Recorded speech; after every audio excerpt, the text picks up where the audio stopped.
For the second straight year, Pennsylvania lawmakers have passed a state budget on time, and for the second straight year, the spending plan includes no tax increases. House Republicans say it's a welcome and overdue trend. And what we had during the 8 years of the previous administration was an unpredictable environment. People actually, entities ended up borrowing money, paying interest on that money, really not knowing from one day to the next where their budget was going. And I think we had a responsibility. We met our responsibility.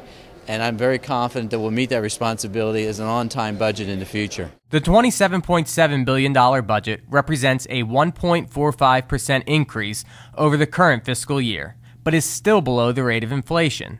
House Republicans ensured that the cuts to education and human services in Governor Corbett's budget proposal were mostly, and in some cases, fully restored. The recession, our tax revenues are down, but our expenditures always go up. People need more help.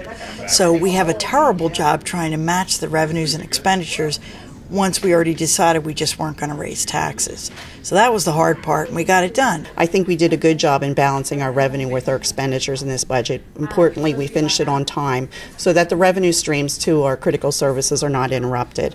That was important after 8 years of not finishing a budget on time to make sure that we fulfilled our constitutional requirement to get a budget done by June 30th.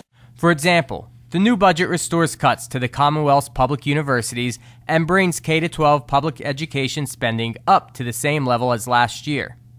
That includes $100 million for accountability block grants to give school districts the flexibility to fund initiatives such as pre-kindergarten, full-day kindergarten, or other priorities.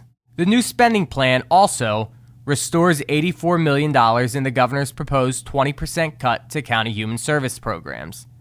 Adds $17.8 million to reduce the list for intellectually disabled individuals waiting to receive services and care.